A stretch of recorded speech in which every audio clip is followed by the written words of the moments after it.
आज आपका पुनः रीडिंग रूम में स्वागत है।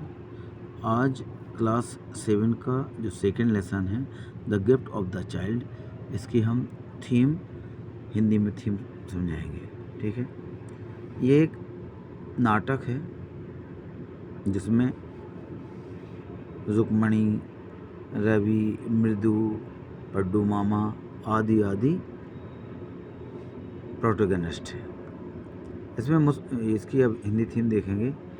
मुस्कुराती हुई रुक्मणी ने दरवाज़ा खोला और मीना बाहर भागते हुए आई। रवि ने मृदु को घर के अंदर खींच लिया। जैसे ही रुक्मणी ने दरवाज़ा खोला तो रवि ने मृदु को अंदर घर के अंदर खींच लिया। तो रुक्मणी कहती है, मृदु कहती है, अरे रुको रुको, मुझे अपनी चप्पल तो उतार देने दो। मृदु ने विरोध किया कि अभी मैं चप्पल उतार दूं। उसने जो उन्हें अर्थात चप्पल को, जो काले काले रंग की चप्पल है, एक जोड़ी चप्पल है, बाहर उतार दिया। वास्तव में जो उनकी चप्पल थी मृदु की, बिल्कुल धूल से सनी हुई थी। और जब हम चप्पल पहनते हैं तो उसके अंगूठे हैं जो गीले हो जाते हैं, तो वो उनकी जगह पर धूल नहीं थी, बाकी सब जगह धूल से भरी हुई थी। सामने वाले हिस्से पर प्रत्येक पैर की अंगुली से स्पष्ट निशान देखे जा सकते थे। चप्पल में दो बड़े पैर की अंगुलियों के निशान लंबे और दुबले पतले थे, अर्थात पतले पतले निशान अंगूठे के थे चप्पल में। मृदु के पास यह सोचने का ज़्यादा समय नहीं था कि वो किसकी चप्पल है, क्योंकि रवि उसे घसीटकर घर के अंदर ले गया था। और कहाँ ले गया था? जहाँ पर एक मोटी बेरी अर्थात बेर का पेड़ लगा हुआ था, बहुत झाड़ी नुमा, उसी के पीछे। क्यों? वहाँ पर बोरियों के पास एक बिल्ली थी, या बिल्ली का छोटा बच्चा था, जो रेत से भरी हुई एक फटी फुटबॉल के अंदर बैठा था। बहुत ही छोटा बिल्ली का बच्चा था, लेटा हुआ था, जो नारियल के आधे खोल से दूध पी रहा था। अर्थात जो नारियल हम तोड़ते हैं तो आधा भाग नहीं होता, कटोरी टाइप का हो जाता है, उसमें वो दूध पी रहा था, उस फटी हुई फुटबॉल में बैठा हुआ था। आज सुबह हमने उसे गेट के बाहर पाया, वह म्याऊं म्याऊं कर रहा था, बेचारा। मीना कहती है ऐसा। मीना ने कहा कि ये जो बिल्ली का बच्चा है, हमने इसको बाहर पाया, ये बाहर म्याऊं म्याऊं करता घूम रहा था।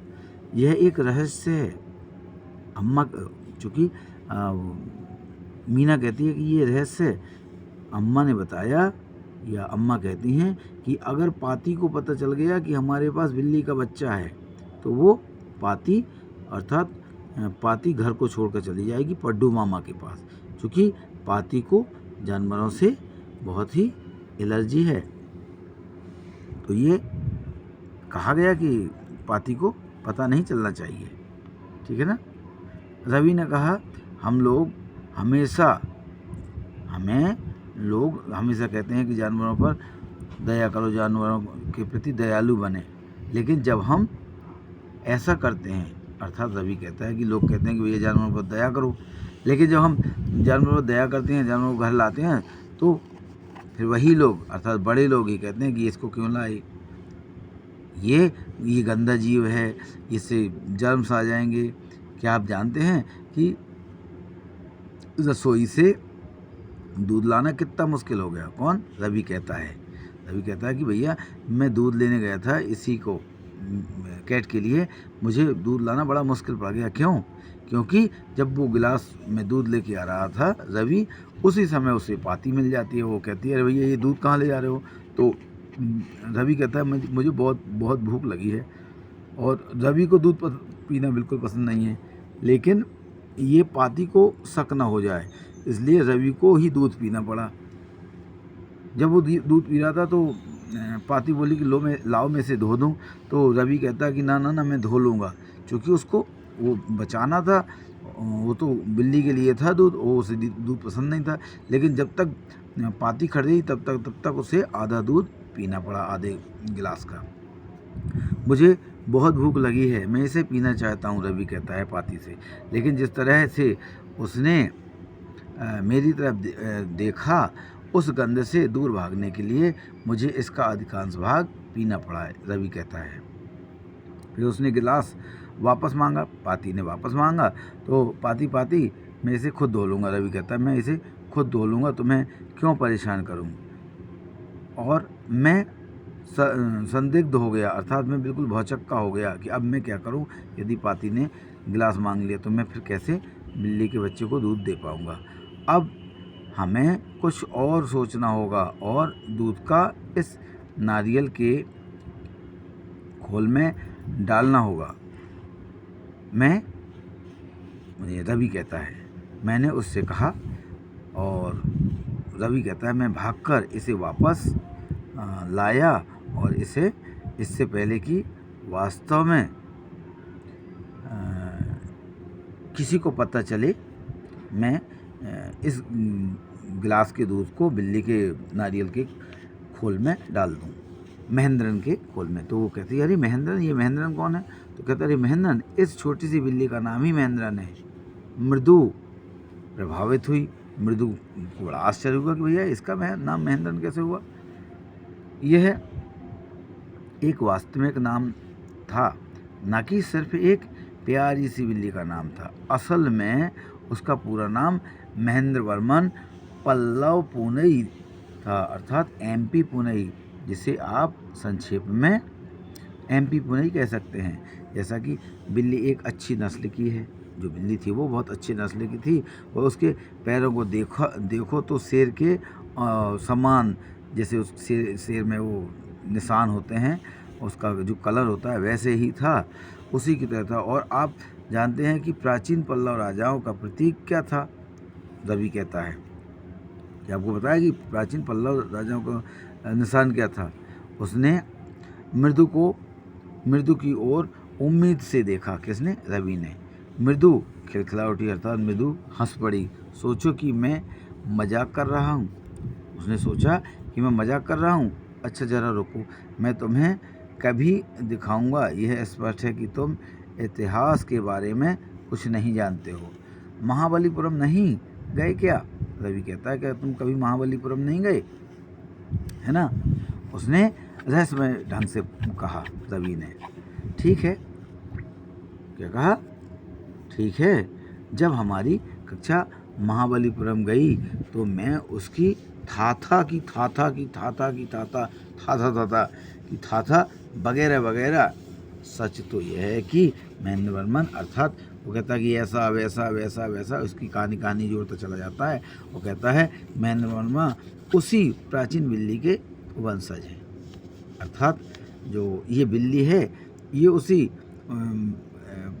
महेंद्र वर्मन जो राजा थे उसी का वंशज है। ये वैज्ञानिक रूप से बात करें तो शेर के अलावा और किसी करीबी रिश्तेदार नहीं, अर्थात जो बिल्ली है, जो ये कैट है, ये किसके परिवार की है? शेर के परिवार की। और जो राजा होता था वो कौन था? राजा के परिवार, ये शेर के परिवार का था, अर्थात पल्लव सिंह पल्लव वंश का प्रतीक है। पल्लव सिंह अर्थात शेर पल्लव वंश का प्रतीक है। रवि उस बेरी के झाड़ी के चारों ओर घूमता रहा। कौन? रवि उस बिल्ली के पास गया और एक टहनी के ऊपर नीचे हिलाता रहा, टहनी को पकड़ के ऊपर नीचे हिलाता रहा। उसकी आंखें चमक रही थी। किसकी? बिल्ली की। चूँकि उसी बिल्ली के उसी बेरी के पेड़ के पास था, तो रवि चारों तरफ घूमता रहा, इस बिल्ली को देखता रहा। उसकी टहनी हिलाई तो बिल्ली का अच्छा देखता है, उसकी आंखें बहुत चमकीली थी। बिल्ली किसी और की नहीं बल्कि महाबलीपुरम ऋषि बिल्ली का वंशज है, अर्थात जो महाबलीपुरम का राजा था उसी का वंशज है। और अगर मैं आपको याद दिला दूं तो प्राचीन मिस्र में बिल्लियों की पूजा की जाती है। अभी कहता है मिस्र में क्या होता है? पूजा की जाती है बिल्ली की। शेर से भी ज़्यादा ऊंची चोटी है, अर्थात जो बिल्ली है उसके जो बाल हैं शेर से भी ज़्यादा अच्छे लग रहे हैं। उसकी आँखें बहुत ही चमकदार हैं, बहुत ही सुंदर दिख रही है। वो जो बिल्ली है बहुत ही सुंदर, और उसके रोए हैं जो फर हैं बहुत ही मुलायम हैं। उसकी आवाज़ बहुत अच्छी है। मीना और मृदु ने एक दूसरे की तरफ देखा, और इसका किसी चीज़ से क्या लेना देना है, मृदु ने पूछा। मैं तुम्हें धोखा दे रहा हूँ। यह बिल्ली मिस्र के बिल्ली देवता से उतरी है, देवी नहीं। बास्टर, यह इतना ही है। अर्थात अब कोई कहता है कि ये महाबलीपुरम का वंशज है, कोई कहता है मिस्र के देवता, मतलब जो सभी ये रुक्मणी, रवि, मृदु, ये आपस में एक दूसरे से उसके बाद उसी बारे बिल्ली के बारे में बात कहते हैं। तो कहते हैं ठीक है। उस बिल्ली देवी के वंशज में से एक पल्लव जहाज में से एक अवैध यात्री था। अर्थात जब जो बिल्ली मिस्र से आई एक जहाज में, तो उसी में एक और यात्री था, और उसका वंशज महाबलीपुरम ऋषि बिल्ली का वंशज था। रवि ने महेंद्र में अपनी टहनी को फैलाया। अर्थात जहाँ रवि खड़ा था उसी के नीचे वो बिल्ली बैठी थी, तो उस टहनी को नीचे झुकाया। एमपी पुनई यहाँ हुफ ई के, वह चिल्लाया, खुद पर प्रसन्न हुआ। अर्थात बिल्ली को कह के हुफ हुफ ऐसे करके चिढ़ाया। महेंद्र ने घबरा कर ऊपर देखा। महेंद्र कौन? बिल्ली ने ऊपर देखा। तभी नारियल के खोल के किनारे पर पैर के पंजे तेज कर रहा था। अर्थात उस बिल्ली ने क्या किया, नारियल के वही सेल पर अपने नाखूनों को रगड़ा। लेकिन रवि की भयानक खूब एक से वह भी बदतर खिड़की में क्रीच की आवाज़ की। जितनी अजीब आवाज़, अगर मृदु चौंक गई तो एमपी पुनई डर जाएगा। अर्थात जैसे उसने पैर चलाए तो वो हंस पड़े, और जैसे हंस पड़े तो उन्होंने कहा देखो ज़्यादा हंसोगे तो ये बिल्ली भाग जाएगी। और वह पागल सा हो गया। ये देखकर रवि और बच्चे पागल से हो गए। उसके बाल खड़े हो गए। ये ऐसा देखकर वो बिल्ली डर गई, तो उसके बाल खड़े हो गए। वह उछलकर उठा और लाल मिर्च से भरी एक बांस की ट्रे की ओर भागा। कौन? चूँकि ये वो बिल्ली का बच्चा डर गया, और वो भागा। जैसे भागा तो वहीं पर एक लाल मिर्ची का, अर्थात सूखी मिर्ची का पाउडर रखा था। पिसी हुई मिर्ची रखी थी जो सूखने के लिए रखी हुई थी।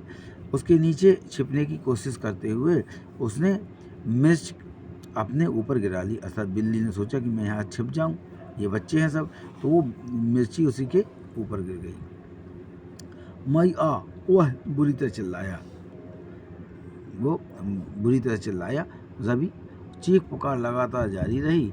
यह शोर क्या है? मृदु ने पूछा। मृदु कहती है भैया ये क्या हो गया, क्या काय का शोर है? वह लल्ली जो वायलिन बजाना सीख रही थी, रवि ने बड़वाते हुए कहा। रवि कहता अरे वो लल्ली है। उन्हें ये नहीं कहा कि वो बिल्ली है, उन्होंने कहा वो लल्ली है जो वायलिन बजाना सीख रही है, उसी की ये आवाज़ है।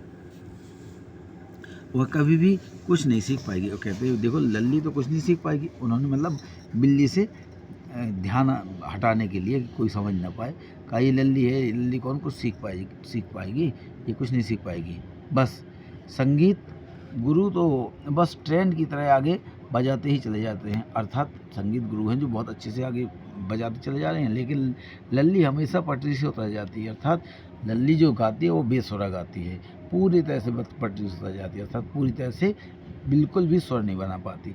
मृदु खिड़की के पास पहुंची। लल्ली थोड़ी दूर पर बैठी थी। मृदु वहाँ खिड़की पास पहुंची, देखा कि लल्ली थोड़ी टीचर के से दूर बैठी है। अजीब तरह से अपना वायलिन और धनुष की डोरी पकड़े हुए है। अर्थात वायलिन की जो डोरी है उसको पकड़े हुए है लल्ली। उसकी कोहनियाँ बाहर निकली हुई हैं, जैसे जब बैठते हैं तो बाहर पैरों से बाहर हाथ की कौहनी बाहर निकल जाती है, और उसकी आंखें एकाग्रता से चमक रही हैं, अर्थात उसको देख रही हैं। उसके सामने खिड़की की ओर पीठ किए हुए संगीत गुरु बैठे हुए हैं, और उसके सिर पर लगभग पूरी तरह से बाल नहीं है, अर्थात जो संगीत गुरु हैं उनकी बता रहे हैं कि वो पूरे गंजे हैं। उनके कान के चारों ओर तेल के लगे हुए काले बालों की एक पुराने ज़माने का गुच्छा है, अर्थात कान से काले बालों के गुच्छे हैं, और लेकिन सर में एक भी बाल नहीं है।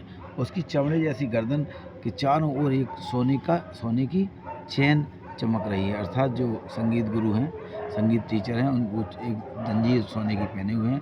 उनके हाथ में एक हीरे की अंगूठी भी चमक रही है, जो वायलिन के तने के वायलिन के ऊपर चल रही है, मुड़ रही है, चूँकि अंगुली से ही बजाए जाते हैं, तार चलाए जाते हैं। उसने सोने के किनारे वाले वेस्टी के किनारे एक बड़ा पेन बाहर निकला हुआ है, और अपने दुबले पतले पैर के अंगूठे से फर्श के समय ताल ठोक रही है, अर्थात जो लल्ली है अपने अंगूठे से फर्श पर बजा रही है, चोट कर रही है। उसने कुछ नोट्स बजाए, अर्थात कुछ म्यूजिक निकाला। लल्ली उसके पीछे अपने वायलिन पर लड़खड़ाती हुई, जो उसके हाथ में काफ़ी असहाय और दुखी लग रहा था, अर्थात जब अध्यापक ने वो म्यूजिक निकाला तो लल्ली ने भी कुछ बजाया, लेकिन जो उसने बजाया वो बजा नहीं पा रही है। कितना अंतर था संगीत गुरु के नोट्स ऊपर तैरते हुए और धुन की अदृश्य पटरियों पर पूरी तरह से बस गए। यह ट्रेन के पहियों की तरह था, जो आसानी से पटरियों पर फिट हो रहे हैं और तेज़ी से आगे बढ़ रहे हैं। जैसा कि रवि ने कहा था कि मृदु ने तो उस विशाल बोरिंग वाले हाथ को वायलिन के तने पर सहजता से चलते हुए देखा, जिससे प्यारा संगीत निकल रहा था। अर्थात उनके जो संगीत गुरु हैं वो बढ़िया से बजा रहे थे और ये कुछ नहीं कर पा रही थी लल्ली। उसके कानों के चारों ओर तेल लगे हुए काले बालों की एक धार साथ ही हीरे की अंगूठी उसके हाथ में चमक रही थी। अर्थात जो गुरुजी हैं उसके कानों से काले बालों की एक लट निकली हुई है और गले में सोने की जंजीर पहने हुए हैं, हाथ में हीरे की अंगूठी पहने हुए हैं, और उसके सीने के किनारे वाले वेस्टी के किनारे एक बड़ा पैर बाहर निकला हुआ है, अर्थात पैर को ऊपर मोड़े हुए हैं और एक पैर को बाहर निकाले हुए हैं गुरुजी। वह अपने दुबले पतले बड़े पैर के अंगूठे से फर्श को जो दबा रही थी। जो रवि उस अब थोड़ी देर बाद देखता है कि यही जब ये संगीत सीख रहे होते हैं उसी समय एक भिखारी आ जाता है, ठीक है। और जैसे ही भिखारी आता है तो एक चीख फिर से आती है, अर्थात अम्मा कहती है। अम्मा गेट के पास आती है और आवाज़ लगाती है, अम्मा ओह। अम्मा कहती है, ओ अरे रवि, उस भिखारी को यहाँ से भगा दो, अर्थात एक भिखारी आ गया है, उसको भगा दो। उसकी माँ पीछे के बरामदे से चिल्लाई, जहाँ पर तापी बातें कर रही थी, वहीं से उसकी माँ ने कहा इसको भगाओ। वह पिछले एक हफ्ते से हर रोज़ यहाँ आ जाता है और अब समय आ गया है कि वह भीख मांगने के लिए कोई दूसरा घर ढूंढ ले। पाती ने तापी को समझाया। पाती ने कहा तापी से कि उससे कह दो कि अब यहाँ ना आए, कहीं दूसरी जगह भी जाकर भीख मांगे।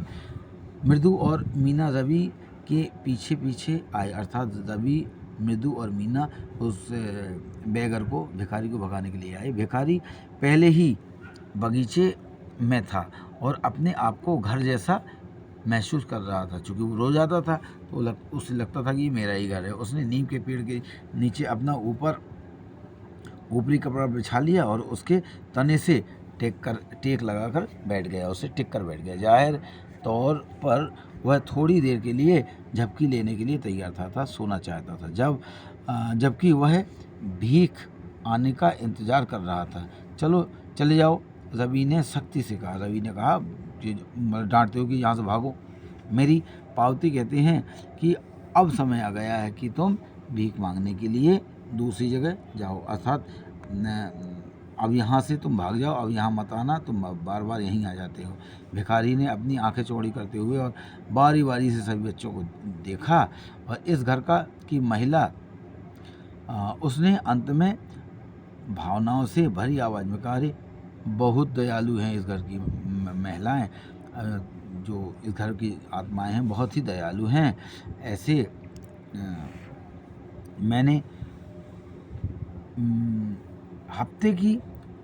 हफ्ते भर उनकी उदारता को देखा है और अपना शरीर और अपनी आत्मा एक साथ यहाँ मैंने रख दी है।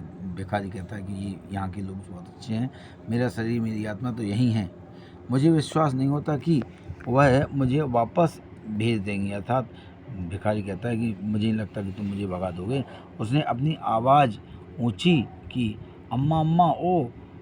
उसका विलाप चाहे कितना दर्द और दुखद क्यों न हो, यह निश्चित रूप से कमज़ोर नहीं था, अर्थात वो हष्टपुष्ट था भिखारी।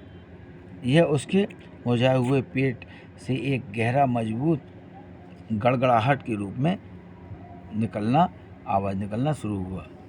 उसके मुंह से जोरदार आवाज़ निकली, जहाँ कुछ बचे हुए दांत पान चबाने से भूरे रह गए थे, अर्थात वो पान खाता था भिखारी तो पूरे दांत उसके कैसे थे, ये काले थे। रुक्मणी ने कहा, रवि उससे कहो कि रसोई में कुछ नहीं है, अर्थात यहाँ से चला जाए और वह दोबारा ना आए, यह बता दो, वह तंग आ चुकी है। उससे कहा गया कि रुक्मणी ने कहा कि इसके भगा दो, यहाँ हमारे यहाँ कुछ नहीं बना आज। रवि को भिखारी को सब कुछ दोहराने की ज़रूरत नहीं थी, अर्थात जब उसने कहा तो भिखारी ने खुद सुन लिया। नीम के पेड़ के नीचे उसकी जो माँ ने कहा था वो सब भिखारी ने सुन लिया था। वह सब आसानी से सुन सकता था। भिखारी उठकर बैठ गया और आह भरने लगा। मैं जाऊंगा, उसने थके हुए स्वर में कहा। मैं चला जाऊंगा भैया, बस मुझे इस पेड़ के नीचे थोड़ा आराम करने दो। सूरज बहुत गर्म है, सड़क पर तारकोल पिघल रहा है, जो डामर है वो पिघल रहा है। मेरे पैरों में पहले से ही छाले पड़े हुए हैं। उसने अपने पैरों को दिखाते हुए कहा। अपने नंगे पैरों के तलवे पर बड़े बड़े गुलाबी छिलके अर्थात छाले पड़े हुए थे, उनको दिखाते हुए कहा कि भाई ये थोड़ा रुक जाओ, मुझे लगता है कि उसके पास चप्पल खरीदने के लिए पैसे नहीं हैं। मृदु ने मीना से कहा कि भैया उसके पास पैसे नहीं हैं और वो इतनी दोपहरी में तो जल जाएगा। फुसफुसाते हुए उसने कहा, क्या आपके घर में कहीं कोई पुरानी जोड़ी चप्पल पड़ी है? मुझे नहीं मालूम, रवि ने कहा, मुझे नहीं मालूम। मेरे जूते उसके पैर में फिट नहीं होंगे। रवि कहता है, मेरे जूते तो छोटे हैं, उसको नहीं आएंगे, तो मैं उन्हें नहीं तो दे देता। तो उसके पैर मृदु और मीना के पैर से भी बड़े थे, अर्थात मीना ने कहा कि मैं भी दे देती, लेकिन मेरे भी पैर छोटे हैं। भिखारी ने अपना ऊपरी कपड़ा झाड़कर धोती कसी और उसने आंखें उठाकर भयभीत होकर सड़क की ओर देखा, जो दोपहर की गर्मी में चमक रही थी। उसके पैरों के लिए कुछ चाहिए था। मीना ने कहा। उसकी बड़ी बड़ी आंखें आंसू से भर गईं। यह उचित है कि सड़क की ओर देखा, यह उचित है कि रवि ने कहा कि इसके बारे में कुछ सोचा जाए, अर्थात इनको कुछ जूता चप्पल दिया जाए।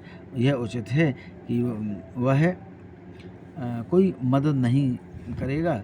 2 मिनट वह उस सड़क पर अपने पैर जला लेगा, अर्थात कुछ भी मदद नहीं कर पाएगा उसके पैरों को। यदि ऐसा चला गया तो उसके पैर जल जाएंगे। उसे बस एक जोड़ी चप्पल की ज़रूरत है, तो हम उसे कहाँ से लाएं? चलो घर की तलाशी लेते हैं, उसने मृदु से कहा। मीना और रवि ने कहा। ये मीना और मृदु अंदर जाते हैं। जैसे ही वह बरामदे में पहुँचे, मृदु की नज़र उन अजीब व गरीब चप्पलों पर पड़ी जिन्हें उसने आते समय देखा था। जब वो जैसे रुक्मणी ने गेट खोला था तब चप्पलें देखी थी उसने, जैसे उसने आते समय देखा था। रवि ने उससे फुसफुसा कर कहा, अर्थात धीरे से कहा, ये किसकी चप्पल है? रवि ने मुड़कर उन पुरानी लेकिन मजबूत चप्पल को देखा और सिर हिलाते हुए मुस्कराया। ये बिल्कुल सही साइज की है, उसने चप्पलें उठाने के लिए कहा रवि ने। और वो चप्पल किनकी थी? वही म्यूजिक टीचर की थी। मृदु और मीना घबराते हुए इसके पीछे बगीचे में चले गए। ये लो, रवि ने भिखारी से कहा और चप्पल बूढ़े के सामने गिरा दी। उन्हें पहन लो और वापस मत आना। भिखारी ने चप्पल को घूरते हुए जल्दी से अपनी नज़र फेंकी और चप्पल को उठा लिया। और जैसे ही चप्पल को उसने लिया और निकल लिया। जब म्यूजिक टीचर का पीरियड पूरा हुआ, घंटा पूरा हुआ, लल्ली को पढ़ा कर जब वो बाहर आया तो उसने देखा, लो मेरी चप्पल कहाँ है। वो बहुत ज़्यादा परेशान हो गया। परेशान हुआ तो उसने पूरा आसमान घर सर पर उठा लिया, सबको परेशान कर दिया। तब उसकी रवि की माँ बोली, भैया ये चप्पल, इसकी चप्पल कहाँ गई? तो उन सभी बच्चों को उसने डांटा। जब चप्पल नहीं मिली तो फिर देखा कि पड्डू मामा, ये इनके एक मामा थे, उनकी चप्पल वहाँ पर पड़ी हुई थी। और इत्तेफाक से मामा जो ड्यूटी पर गए थे चप्पल छोड़ के चले गए थे, तो उन्होंने कहा धन्यवाद है जो मामा की चप्पल रह गई यहाँ, और वही चप्पल उठा के म्यूजिक टीचर को दे देते हैं। क्योंकि म्यूजिक टीचर जैसे उस चप्पल को पाते हैं तो बहुत ही खुश होते हैं और चप्पल लेके चले जाते हैं। और यहाँ पर ये कहानी ख़त्म हो जाती है। धन्यवाद।